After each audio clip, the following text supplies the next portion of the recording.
Hello guys! Welcome sa Team Preston.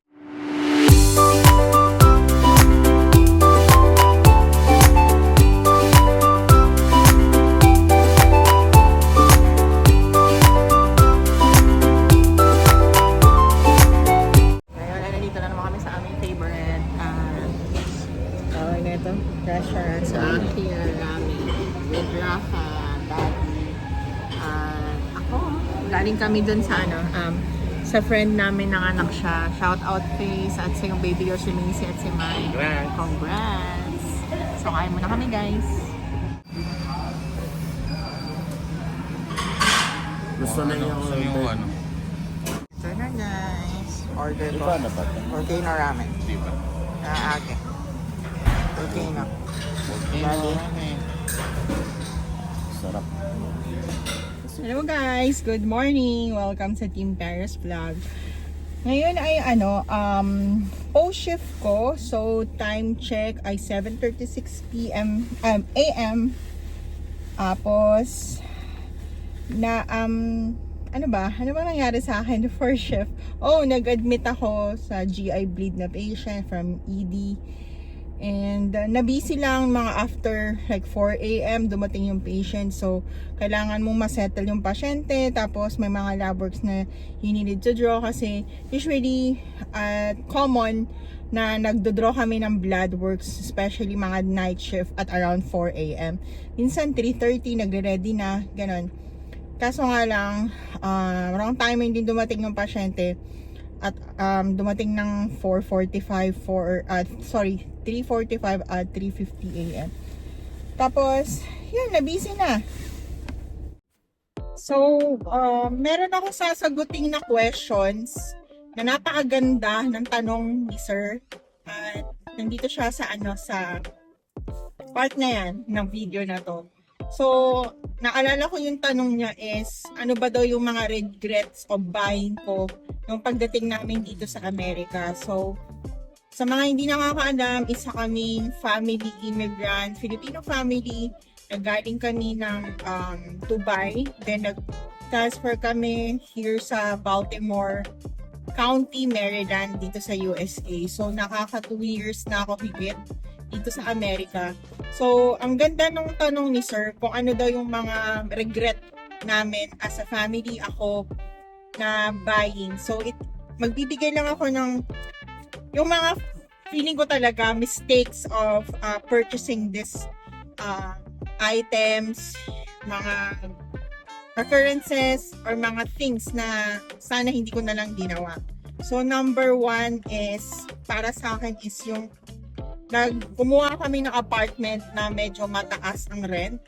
So, roughly, ang rent namin is nasa 1,800. Di pa kasama yung bills doon, utilities, kagaya ng kuryente, ng internet. Kasi sa iba ata is sa ibang mga nurses or mga immigrant dito, yung mga ganong rates, lalo na sa mga murang state or county, mas mura yung renta nila. Tapos within the rent, apartment rent na yun, may kasama na dun yung kuryente, internet, mga ganon, mga waste disposal. So sa amin wala. So, kaso guys, magbibigay na lang ako ng reasons bakit yun na lang pinili namin. Una sa lahat is malapit siya sa grocery store, sa Target, sa Avenue, which is merong mga establishment doon, may mall na malapit. Tsaka 8 minutes away lang siya sa work. Tapos safe siya, tapos maganda yung community niya. Maganda rin yung apartment. So, yun. Pero if may chance na naghanap pa kami ng more at yung safe naman, siguro magre-rent kami doon. Kaso at this point, siguro last contract na namin sa kanila at hopefully, meron na kaming permanent na titirahan. So, second is, ano pa ba ito luxury na to guys, kasi bumili kami ng PlayStation 5 para sa anak namin, which is, pricey talaga siya. So, yung mga first year namin dito sa US, binili namin yun. Yung nakuha namin sa tax refund. And then, sa ngayon, hindi masyadong nagagamit yung PlayStation na yun, sorry.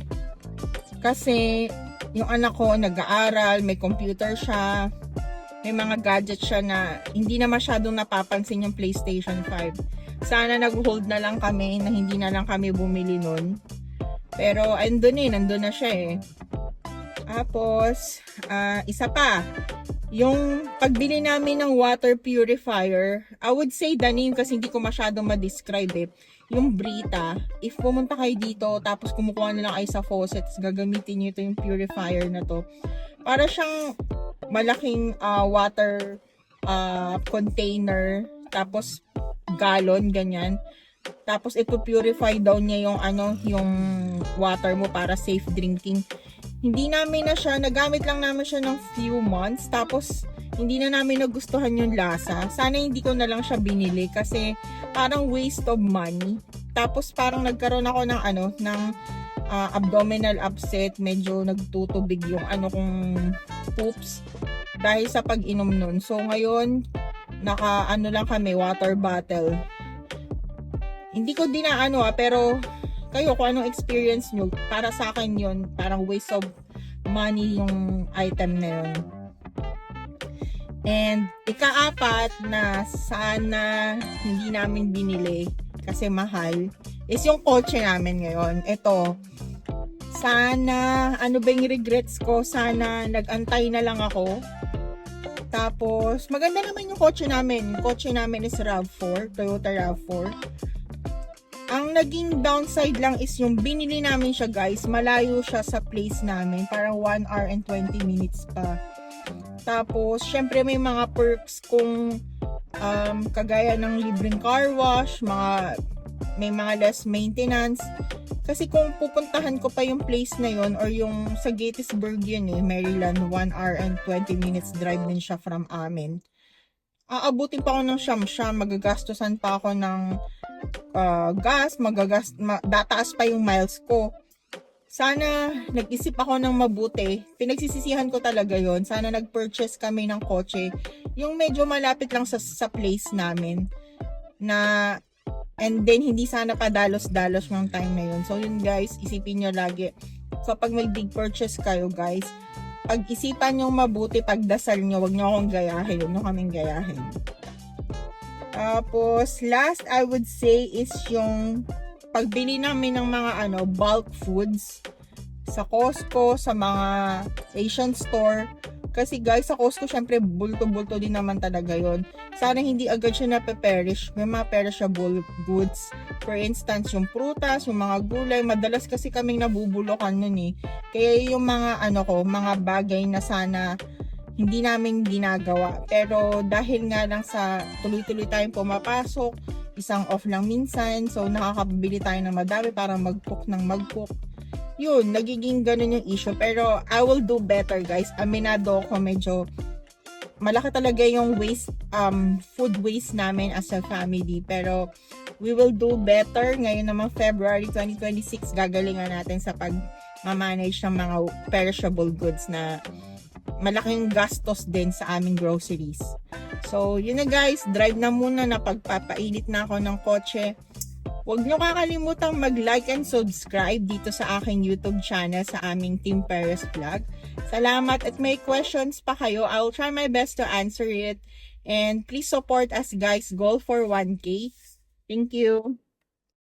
Hi guys, good morning. Kakatapos ko lang ng aking first night for my 3 stretch of night shift. At yun lang, kwentong post shift. Maayos naman yung patients ko, dalawa sila, both nasa neuro ICU ako. Ako ba, lagi ako nandun sa neuro ICU. Sa mga medyo confused kung bakit ko niya sinasabi yon. Dalawa kasi yung side ng aming intensive care unit. Meron kaming medical ICU, we're calling it NICU. Tapos yung neuro ICU or NCCU unit. So, 47 beds kami, tapos 20 doon is neuro ICU patients, tapos may IMC rooms, tapos may intensive care unit na medical part.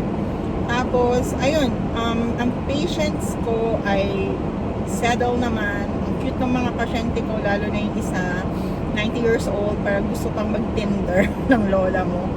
But anyway, I have a good shift tonight. Bihira yun, guys. Medyo, gano'n lang kasi yung ano sa agency eh. Pag agency nurse ka, mostly mahihirap na pasyente, yung mga makukulit, talatawag, yung difficult family, yun ang ibibigay sa'yo. So, heads up sa mga papunta dito na understaffing agency. Hindi ko kayo tinatakot, binibigyan ko lang kayo ng knowledge at heads up na gano'n na magiging situations natin as a staffing agency nurse. But for me, guys, malapit na akong matapos sa aking contract. Ano na lang ako, guys, nagbibilang na lang ako ng how many shifts. I think 5 more shifts to go or 4 more shifts to go. At ako ay isang full-time employee na dito sa aming facility, dito sa Baltimore County, Maryland. But anyway, nakakatawa, guys, after ng shift ko, kasama ko yung aking Filipino friend, si Rachel. Shout out sa'yo, girl. Hinahanap ko yung kotse ko, guys. Kasi post-snowstorm, 2 weeks ago na nangyari yung snowstorm dito, hinayaan ko lang yung kotse ko ng madumi. Hindi ko kinar wash at may mga white siya na mga ice, mga snow streaks. At nalito ako, guys, hinahanap ko yung kotse ko. Hindi ko na alam kung kotse ko yun dahil nga kinar wash ko siya ng isang araw at malinis siya. Hindi ko na siya nakilala. Wala lang, ma-share ko lang, nakakatawa lang eh.